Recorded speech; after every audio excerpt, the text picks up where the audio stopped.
আসসালামু আলাইকুম। আমরা এখন দেখব treasury management in financial institutions TMFI এর লেকচার শিট হচ্ছে 3 নাম্বার আর module C foreign exchange management. এই অধ্যায় থেকে প্রশ্ন থাকবে। হ্যাঁ, প্রশ্ন হবে এই অধ্যায় থেকে। ট্রেজারি ম্যানেজমেন্টের আমাদের এক্সচেঞ্জ রেট নিয়ে কিছু অঙ্ক এসেছে, সেই অঙ্কগুলো সলিউশন আমরা দেখব এবং সেটা এই অধ্যায়ের অঙ্ক। আমরা যারা কিছুক্ষণ আগে যে TFFE trade finance and foreign এক্সচেঞ্জের যে ম্যাথগুলো দেখলাম, ঠিক ওই এক্সচেঞ্জ রেটটা যেখানে আমরা নির্ণয় করেছি ওখানে bank and selling exchange rate, ঠিক ওই রকম আমাদের এখানে এক্সচেঞ্জ রেটগুলো আমাদের নির্ণয় করতে হবে। তো এটা আমরা গতদিন আলোচনা করেছি, অনেক গুরুত্বপূর্ণ প্রশ্ন। এখান থেকে প্রশ্ন হবেই। হয় টিকাতে হোক কিংবা শর্ট কোশ্চেন হোক, মানে প্রশ্নতে হোক, আপনাদের এখানে থাকবে প্রশ্ন, বা পার্থক্যতে হোক থাকবে। ফরেন এক্সচেঞ্জ কোড কনভেনশন কি, বৈদেশিক মুদ্রা বাজারে ব্যবহৃত উদ্ধৃতিগুলো কি কি। আমি এরপরও বলছি যে প্রশ্নগুলো বিভিন্ন নামে, বিভিন্ন আঙ্গিকে, বিভিন্ন অ্যাঙ্গেলে থাকতে পারে। এই জিনিসগুলো, অ্যাঙ্গেলগুলো আপনাদের ধরতে হবে। তো এটা আমরা গতদিন আলোচনা করেছি যে প্রত্যক্ষ উদ্ধৃতি, মানে আমরা যেটা ডাইরেক্ট রেট যেটা আলোচনা করলাম, ডাইরেক্ট রেট আর ইনডাইরেক্ট রেট। ডাইরেক্ট রেট আর ইনডাইরেক্ট রেটটা এখানে আমাদের আলোচনা করা হচ্ছে। প্রত্যক্ষ বা সরাসরি বা ডাইরেক্ট রেট, আর হচ্ছে পরোক্ষ বা ইনডাইরেক্ট রেট। আচ্ছা, এটা আমরা গতদিন দেখেছি। তারপরে 13 নম্বর বলা আছে explain the advantage and disadvantage of forex market. তো ফরেক্স মার্কেটে মানে ফরেন এক্সচেঞ্জ মার্কেট, সেটা ফরেক্স নামে থাকতে পারে। এটা সুবিধা চাইছে, অসুবিধা চাইছে। তাহলে সুবিধা অসুবিধা গুলি আমাদের এখানে কিন্তু অনেক ধরনের সুবিধা আছে, অনেক ধরনের অসুবিধা আছে ফরেন এক্সচেঞ্জ মার্কেটে। যেমন মোবাইলে যেমন অনেক ধরনের সুবিধা অসুবিধা আছে, আমরা গ্লোবালি ইন্টারনেটের যেমন অনেক ধরনের সুবিধা অসুবিধা আছে, এখানেও ফরেক্স মার্কেটও অনেক ধরনের সুবিধা অসুবিধা আছে। ফরেক্স মার্কেটটা হচ্ছে যে কোন মার্কেট, যেটা গ্লোবালি যে মার্কেট, সারা পৃথিবীব্যাপী যে মুদ্রা যে মার্কেটটা, সেটা হচ্ছে আমাদের কাছে ফরেক্স মার্কেট, তাই না? তো সারা পৃথিবীব্যাপী যে মুদ্রার বাজারটা, সেটা হচ্ছে এই মার্কেটে আমাদের ব্যাপক সুবিধা রয়েছে, তেমনি ব্যাপক অসুবিধা রয়েছে। সুবিধাগুলোর মধ্যে আমাদের এক নম্বর হচ্ছে তারল্য দেওয়া আছে এখানে। ফরেক্স মার্কেট হলো বিশ্বের সবচেয়ে তরল আর্থিক বাজার, যেখানে প্রতিদিন ট্রিলিয়ন ডলার লেনদেন হয়। এই এই তরলতা নিশ্চিত করে যে ব্যবসায়ীরা বাজারে কারসাজি বা বড় মূল্যের ব্যবধান সম্পর্কে উদ্বিগ্ন না হয়ে সহজে অবস্থানে প্রবেশ করতে পারে বা প্রস্থান করতে পারে, মানে এই বাজারে সহজে প্রস্থান করতে পারে এবং অবস্থান করতে পারে। এখানে সবচেয়ে, এটা হচ্ছে পৃথিবীর সবচেয়ে তারল্যের সবচেয়ে বড় তারল্যের বাজার এটি। এক্সেস যোগ্যতা, এখানে আমাদের এক্সেস যোগ্যতা বলতে আমরা যদি দেশীয় যে দেশীয় যে মার্কেটগুলো আছে, দেশীয় মার্কেটগুলোতে আমরা কিন্তু একটা নির্দিষ্ট সময় সেখানে আমাদের লেনদেন করতে পারি, যেমন অফিস আওয়ার। আমাদের ব্যাংকের ক্ষেত্রে যদি বলি 10টা to 4টা পর্যন্ত আমরা লেনদেন করতে পারি, এর বাইরে আমরা করতে পারি না। তার মানে টাইম লিমিটেশন আছে এখানে, এখানে আমাদের লিমিটেশন আছে। আর এখানে আমাদের কোনো লিমিটেশন নেই, এখানে আমাদের 24 ঘন্টা খোলা থাকে, সপ্তাহে 5 দিন আমাদের এখানে কাজ চলে 24 ঘন্টায়। তাহলে এক্সেস যোগ্যতা মানে সেখানে আপনি সেই বাজারে আপনি যে লেনদেন করবেন, সেই লেনদেনের এক্সেস যোগ্যতা আপনি 24 ঘন্টায় পাবেন, সপ্তাহে 5 দিন। আর এখানে আমাদের এই এক্সেস যোগ্যতার কারণে এখানে আমাদের অনেক হিউজ পরিমাণ ভলিউম লেনদেন হয় এবং সেখানে অনেকেই অংশগ্রহণকারীর সংখ্যাও এখানে বেশি থাকে বা বেশি হয়। লিভারেজ, এটা এটা দেওয়ার দরকার নেই, এটা একটু কঠিন লাগবে আপনাদের কাছে, এটা দেওয়ার দরকার নেই। তো তারল্য সবচেয়ে বড় বাজার, আপনি এভাবে লিখতে পারেন, বড় বাজার, বড় আর্থিক বাজার। আবার এখানে প্রবেশের নমনীয়তা বা এই বাজারে প্রবেশের কি বলে এক্সের যোগ্যতা বা অবস্থানের এক্সের যোগ্যতা এরকম কথা লিখতে পারেন আর কি। বৈচিত্র্যময় ট্রেডিং সুযোগ, এখানে বৈচিত্র্যময় ট্রেডিং সুযোগ বলতে আপনি ফরেক্স মার্কেটে আপনি বিভিন্ন ভাবে মুদ্রা ক্রয় বিক্রয় আপনি করতে পারেন, বিভিন্ন রকম ভাবে। বৈচিত্র্যময় বলতে আপনি শুধু যেমন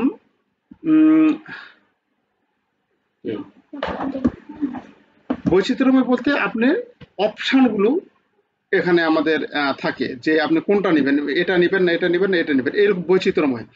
আর যদি দেশীয় মুদ্রা ক্ষেত্রে যায় তাহলে আমাদের সেখানে বৈচিত্র্যময় থাকে না, আমাদের একই মুদ্রাতে আমাদের লেনদেন করতে হয়, সে কথা এখানে বলা আছে। তারপর আছে গ্লোবাল মার্কেট। গ্লোবাল মার্কেট তো জানেন যেটা পুরো পৃথিবীব্যাপী যে মার্কেটটা, সেটা হচ্ছে আমাদের কাছে গ্লোবাল মার্কেট, যে এই বাজারে আমরা গ্লোবালি ট্রানজ্যাকশন বা লেনদেনগুলো করতে পারি, কেনাকাটা করতে পারি।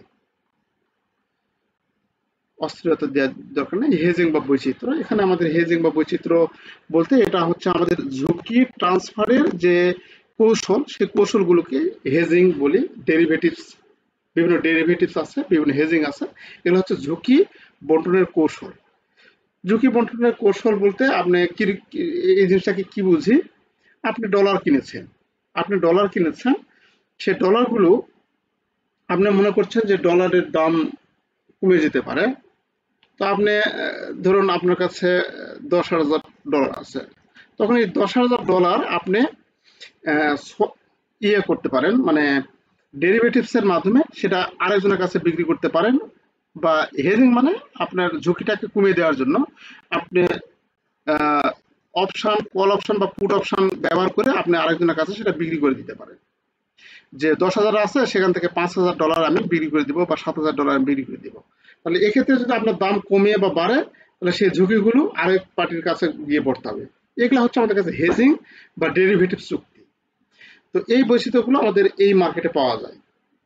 এখান থেকে আমাদের 4-5টি, এছাড়াও আপনি এখানে দিবেন যে সহজে পণ্য ক্রয় বিক্রয়, সহজে আমদানি রপ্তানি, এই ধরনের পয়েন্টগুলো আপনি এখানে ইউজ করতে পারেন।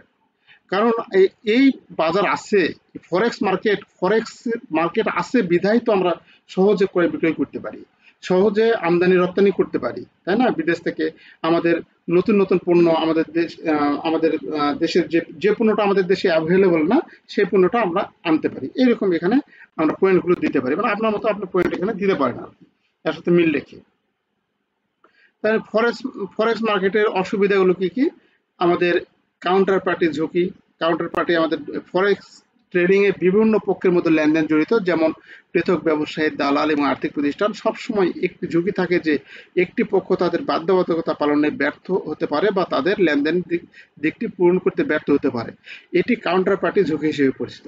তবে কাউন্টার পার্টি ঝুঁকি বলতে আমরা যে কোনো লেনদেনে বাধ্যবাধকতা যদি পূরণে ব্যর্থ হয় তাহলে সেটা হচ্ছে কাউন্টার পার্টি ঝুঁকি। এই ধরনের যদি ব্যর্থতা এখানে হয় তাহলে সেখানে আমাদের বিশাল ধরনের ক্ষতি হওয়ার সম্ভাবনা থেকে যায়।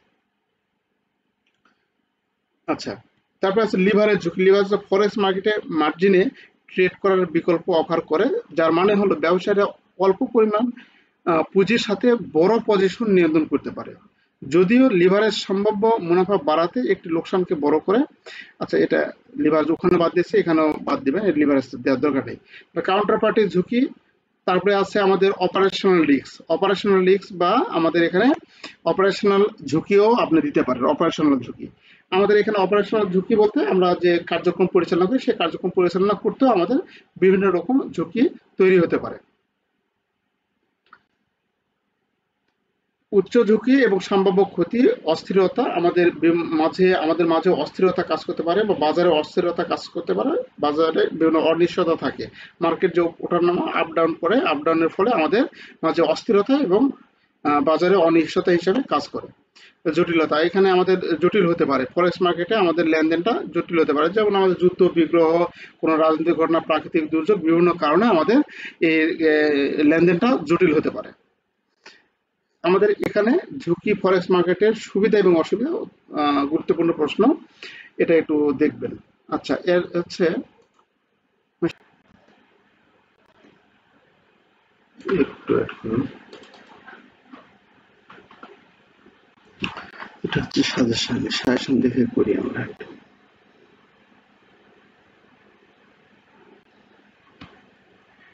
আচ্ছা, সুবিধা অসুবিধা আমরা না দেখিও সুবিধা অসুবিধাগুলো আসছিল আর কি গতবারে। তাহলে ফরেক্স ট্রেডিং এ জড়িত পদক্ষেপগুলো কি সংক্ষেপে আলোচনা করো, মানে 14, 15, 16, 18। 14, 15, 16, 18টা দেখবো। 14, ফরেক্স ট্রেডিং এর সাথে জড়িত পদক্ষেপগুলো কি কি সংক্ষেপে বর্ণনা করুন। আচ্ছা, এটা সেদিন কি আলোচনা করা হয়েছে?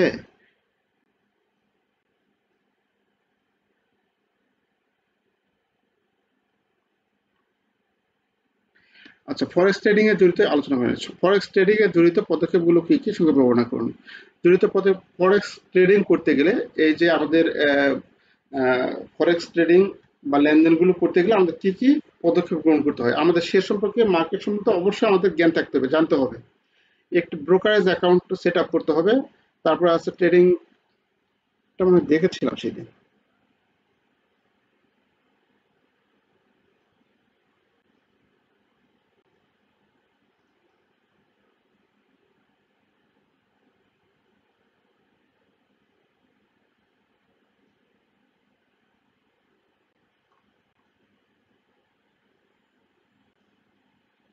বৈদেশিক মুদ্রার প্রধান ঝুঁকি কি কি?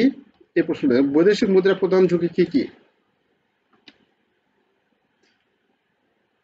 ফরেক্সের কৌশল ব্যাখ্যা করুন। আর বৈদেশিক মুদ্রার প্রধান ঝুঁকি কি কি?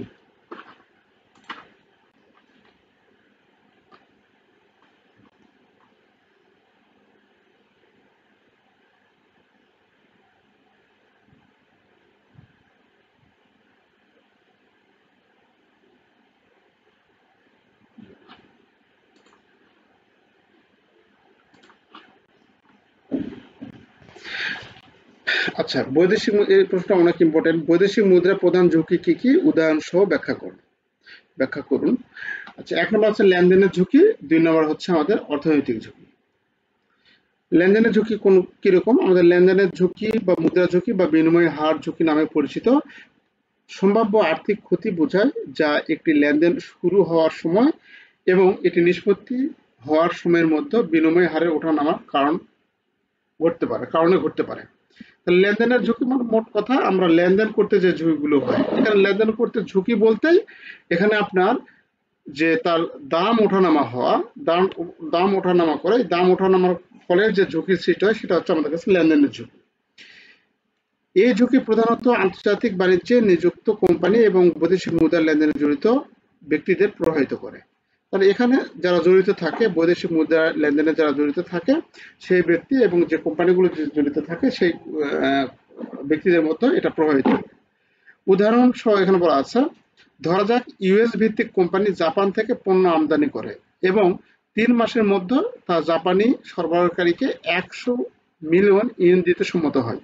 চুক্তির সময় বিনিময় হার হলো 1 ইউএসডি সমান সমান 100 জাপানি। তাই মার্কিন কোম্পানিটি $1 মিলিয়ন দিতে আশা করছে। যাই হোক, পরবর্তী 3 মাসে মার্কিন ডলারের বিপরীতে ইয়েনের মান দুর্বল হয়ে যায়, অর্থাৎ বিনিময় হার 1 ইউএসডি সমান 120-এ যায়। 100তে আমরা চুক্তি করছে, 120-এ গেছে। যার ফলে যখন মার্কিন কোম্পানি পেমেন্ট নিষ্পত্তি করে তখন প্রত্যাশিত 1 মিলিয়নের পরিবর্তে 1 মিলিয়নের পরিবর্তে তাকে এত এত দিতে হবে, অর্থাৎ আমাদের যে তার বিনিময় হার ছিল তার বিনিময় হারের অতিরিক্ত আমাদের এত টাকা বেশি দিতে হবে। প্রতিকূল বিনিময় হার ওঠানামার করে, এটা আন্দোলনের কথা বলা আছে, এটা ওঠানামার কারণে কোম্পানি এত ক্ষতি হয়েছে। তাহলে আমাদের দিতে হতো কত? আমাদের $1 মিলিয়ন, মানে $10 লক্ষ আমাদের দিতে হতো। সেই ক্ষেত্রে আমাদের 120-এ ওঠার ফলে আমাদের এত ডলারটা দিতে হচ্ছে, মানে ডলারটা কম দিতে হচ্ছে। তখন আমাদের ক্ষতি হচ্ছে কত? আমাদের এত মার্কিন ডলার ক্ষতি হয়ে যাচ্ছে। অর্থাৎ আমরা যখন আমাদের 80 টাকা করে ছিল $1 সমান সমান, এখন সেটা আমাদের 110-এ উঠে গেছে। তাহলে আমাদের এই যে এত যে ব্যবধান হলো, ঠিক একই রকম ঘটনাটা এখানে আমাদের 10 মিলিয়ন মানে 1 মিলিয়ন মানে 10 লক্ষ মার্কিন ডলার যেখানে দিতে হতো, সেখানে আমাদের 10 লক্ষের জায়গায় এত দিতে হচ্ছে। তাহলে তখন আমাদের কোম্পানিটার ক্ষতি হচ্ছে কত? 10 মিলিয়ন মানে 10 লক্ষ থেকে এটা যদি বাদ দেয় তাহলে এত ক্ষতি হয়ে যাচ্ছে। এটা হচ্ছে লেনদেনের ঝুঁকি, অর্থাৎ লেনদেন হার ওঠানামার ফলে আমরা এখানে আমাদের ক্ষতির সম্মুখীন হই। যদি ওঠে তাহলে ভালো, আর যদি না ওঠে তাহলে আমাদের ক্ষতি হয়ে যেতে পারে। অর্থনৈতিক ঝুঁকি যা অপারেটিং ঝুঁকি বা প্রতিযোগিতামূলক ঝুঁকি নামে পরিচিত। সুদের হার, মুদ্রাস্ফীতি, রাজনৈতিক স্থিতিশীলতা এবং সরকারি প্রবিধানের মতো সামষ্টিক অর্থনৈতিক কারণগুলি দ্বারা প্রভাবিত হতে পারে। এই প্রবিধানগুলো কোম্পানির রাজস্ব, লাভজনকতা এবং বিদেশি বাজারে সামগ্রিক প্রতিযোগিতাকে প্রভাবিত করতে পারে। উদাহরণস্বরূপ, একটি বহুজাতিক কোম্পানি বিবেচনা করুন যেটি একাধিক দেশে কাজ করে। এটি একটি স্থিতিশীল মুদ্রার সাথে একটি দেশের পণ্য তৈরি করে একটি একটু অস্থির মুদ্রার সাথে অন্য দেশে বিক্রি করে। মানে আমরা কি করে একটি স্থিতিশীল মুদ্রার সাথে একটি দেশে পণ্য তৈরি করে এবং যেটা ওঠানামা করে, আপ ডাউন করে, এরকম একটা মুদ্রার সাথে অন্য দেশে বিক্রি করে। যে দেশে এটি তার পণ্য বিক্রি করে সেখানে উচ্চ মুদ্রাস্ফীতি দেখা দিলে স্থানীয় মুদ্রা দ্রুত অবমূল্যায়ন হতে পারে। ফলে কাঁচামালের আমদানির মূল্য বৃদ্ধির কারণে কোম্পানি খরচ উল্লেখযোগ্যভাবে বৃদ্ধি পেতে পারে, যখন পণ্য বিক্রয় থেকে এর আয় আনুপাতিকভাবে বাড়তে পারে না, যার ফলে লাভজনকতা হ্রাস পায়। মানে একই কথায় যে এখানে যেটা আমাদের হার বেড়ে গেছে, আমাদের টাকার ইয়েটা কমে গেছে, অবমূল্যায়ন হয়েছে। আর এখানে আমাদের কোনো অর্থনৈতিক সমস্যা, কোনো প্রাকৃতিক জলোচ্ছ্বাস বা প্রাকৃতিক দুর্ঘটনা বা প্রাকৃতিক কোনো ঘটনা কিংবা যুদ্ধ বিগ্রহের ফলে সে দেশে যদি মুদ্রাস্ফীতি দেখা দেয়, তাহলে সেখানে থেকে যদি আমরা কাঁচামাল যেটা আগের রেটে আনতাম সেটা আগের রেটে আনতে পারবো না, দাম বেশি পড়বে। সেই ক্ষেত্রে আমাদের যে ঝুঁকিটা সৃষ্টি হবে সেই ঝুঁকিটা হচ্ছে আমাদের কাছে অর্থনৈতিক ঝুঁকি। স্থানান্তর ঝুঁকি, তারপরে আছে 3 নম্বর স্থানান্তর ঝুঁকি, ট্রান্সপারেন্স রিস্ক। ট্রান্সপারেন্স রিস্ক হলো যা অ্যাকাউন্টের ঝুঁকি বা আর্থিক বিবৃতির ঝুঁকি নামে পরিচিত। প্রতিবেদনের উদ্দেশ্যে একটি মুদ্রা অন্য মুদ্রায় আর্থিক বিবৃতি এবং আর্থিক তথ্য রূপান্তর করা প্রয়োজন থেকে উদ্ভব হয়। এই ঝুঁকি প্রাথমিকভাবে বহুজাতিক কোম্পানিগুলোকে প্রভাবিত করে, যাদের বিভিন্ন দেশে সহায়ক সংস্থা এবং অপারেশন রয়েছে। উদাহরণস্বরূপ, ইউনাইটেড কিংডমে একটি সহায়ক সংস্থা সহ একটি মার্কিন ভিত্তিক বহুজাতিক কোম্পানির কথা বিবেচনা করুন। সাবসিডিয়ারি আর্থিক বিবৃতি ব্রিটিশ পাউন্ড জিবিপি হয় যখন মূল কোম্পানির মার্কিন ডলার ইউএসডি হয়। তার একীভূত আর্থিক বিবৃতিতে প্রকাশ করে। যদি জিবিপি ইউএসডি এর বিপরীতে দুর্বল হয়ে যায়, তাহলে মূল কোম্পানির আর্থিক বিবৃতির সাথে একত্রিত হলে সহায়ক সংস্থার সম্পদ, দায় এবং রাজস্ব খরচ কম কম হবে। ইউএসডিতে অনুবাদ মানে কম হবে যদি ইউএসডিতে আমরা এটা কনভার্ট করি, আর কি অনুবাদ আছে কনভার্ট করি। এই স্থানান্তর প্রভাব কোম্পানির রিপোর্ট করা আর্থিক কর্মক্ষমতাকে প্রভাবিত করতে পারে এবং রিপোর্ট করা উপার্জনের উল্লেখযোগ্য ওঠানামা হতে পারে। মানে বিষয়টা এরকম, এখানে আমাদের দুইটা কোম্পানি আছে, একটা হচ্ছে বাংলাদেশে আছে আর একটা হচ্ছে ধরুন ইউরোপে আছে বা দুবাইয়ে আছে কিংবা কানাডায় আছে। যখন আমরা তো বাংলাদেশি টাকায় আমরা হিসাব করি, তাহলে যখন আমরা এগুলা সবগুলো আমাদের কোম্পানির যে সম্পদ, দায়, খরচ, আয় কত আছে সেটা যখন আর্থিক অবস্থা বিবরণীতে প্রকাশ করব, তখন আমাদের জিবিপি, ইউএসডি এবং বিডিটি এগুলো যখন আমরা এক মুদ্রায় আমরা বিডিটিতে যদি রূপান্তর করি, তাহলে সেই ক্ষেত্রে দেখা যাবে যে আর্থিক অবস্থার মধ্যে আমাদের তারতম্য ঘটে যাচ্ছে। এই যে তারতম্য ঘটে যাওয়ার ফলে যে ঝুঁকিটা তৈরি হয় সেটা হচ্ছে আমাদের কাছে আর্থিক স্থানান্তর ঝুঁকি। মানে আমাদের অন্য দেশের যে টাকাটা আছে কনভার্ট করে সেটা বিডিটিতে নিয়ে আসি, তাহলে আমাদের আর্থিক অবস্থার মূল্য হয়তো বেড়ে যাবে কিংবা কমে যেতে পারে। কমে গেলে আমাদের সেই ধরনের ঝুঁকিগুলো হচ্ছে আমাদের কাছে স্থানান্তর ঝুঁকি। এই 3 ধরনের ঝুঁকি এখানে আছে, লেনদেনের ঝুঁকি, অর্থনৈতিক ঝুঁকি এবং স্থানান্তর ঝুঁকি। লেনদেনের ঝুঁকি আমরা বৈদেশিক মুদ্রা ক্রয় বিক্রয় করতে যে ঝুঁকি হয়, অর্থাৎ দাম যে ওঠানামা করে, এর ফলে যে ঝুঁকিটা হয় সেটা হচ্ছে লেনদেনের ঝুঁকি। আর অর্থনৈতিক ঝুঁকি হলো যুদ্ধ, বিগ্রহ, প্রাকৃতিক জলোচ্ছ্বাস বা প্রাকৃতিক কোনো দুর্যোগের কারণে যদি আমাদের বৈদেশিক মুদ্রা ক্রয় বিক্রয় কোনো ঝুঁকি তৈরি হয়, তাহলে সেটাকে আমরা অর্থনৈতিক ঝুঁকি বলি। আর স্থানান্তর ঝুঁকি বলতে আমাদের যখন বহুজাতিক কোম্পানি বিভিন্ন দেশে যখন তার বিজনেস করে, ব্যবসা পরিচালনা করে, সেই ক্ষেত্রে সবগুলো দেশের বিভিন্ন মুদ্রায় যেটা লিপিবদ্ধ হতো সেটা যখন একটি দেশের কোনো একটি দেশের মুদ্রায় যখন আমরা সেটা কনভার্ট করব, সেই ক্ষেত্রে দেখা যাচ্ছে যে আমাদের সম্পদ, দায় এবং খরচের আমাদের তারতম্য ঘটতে পারে। এই ধরনের যে ঝুঁকি তাকে আমরা স্থানান্তর ঝুঁকি বলি। আচ্ছা, এই 3 ধরনের ঝুঁকি এটা একটু দেখবে, এটা আমাদের অনেক ভালো। আর এখানে আমাদের টার্মিনোলজি লেখা আছে, টার্মিনোলজি, এটা একটু আমাদের পড়বেন, একবার পড়বেন। এটা একবার যে এইভাবে মুখস্থ করতে হবে এরকম না, এগুলো আমাদের টিকায় আসে। হ্যাঁ, টিকায় আসার সম্ভাবনা আছে।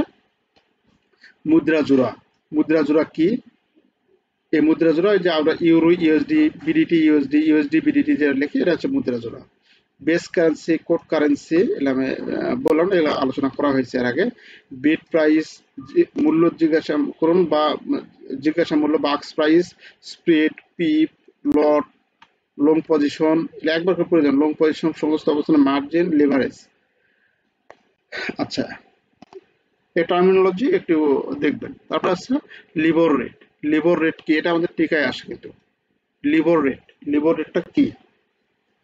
লিবর অর্থ হচ্ছে লন্ডন ইন্টারব্যাংক অফার করা হার, লন্ডন ইন্টারব্যাংক অফার রেট। আচ্ছা, এটি একটি সুদের হার বেঞ্চমার্ক যা বিভিন্ন আর্থিক লেনদেনের জন্য একটি রেফারেন্স হিসেবে ব্যবহৃত হয়, বিশেষ করে আন্তর্জাতিক মুদ্রা বাজারে। তাহলে আমরা বিভিন্ন আর্থিক লেনদেনের রেফারেন্স হিসাবে আমরা যেটা ব্যবহার করি, সেটা হচ্ছে আমাদের এই হারটা আমরা রেফারেন্স হিসেবে আমরা ব্যবহার করে থাকি। লিবর একটি গড় সুদের হার হিসাবে কাজ করে, যেখানে লন্ডনের প্রধান ব্যাংকগুলি পাইকারি এবং অনিরাপদ মুদ্রা বাজারে একে অপরের ঋণ দিতে ইচ্ছুক হয়। তাহলে লিবরটা কি হচ্ছে? আমাদের লিবর হচ্ছে London inter bank offer rate, এটা হচ্ছে লিবর। তো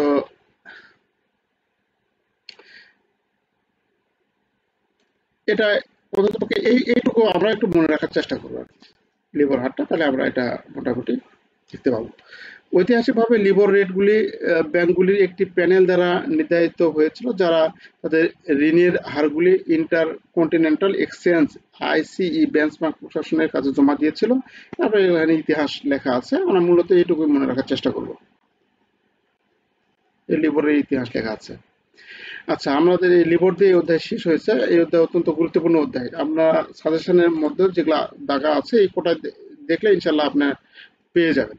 আমরা কিন্তু প্রশ্ন, আমি আবারও বলি, প্রশ্ন কিন্তু বিভিন্নভাবে থাকতে পারে, কিন্তু আপনি প্রশ্ন পড়েছেন এটা শিওর, আপনি ওই প্রশ্ন দেখেছেন বা পড়েছেন শিওর।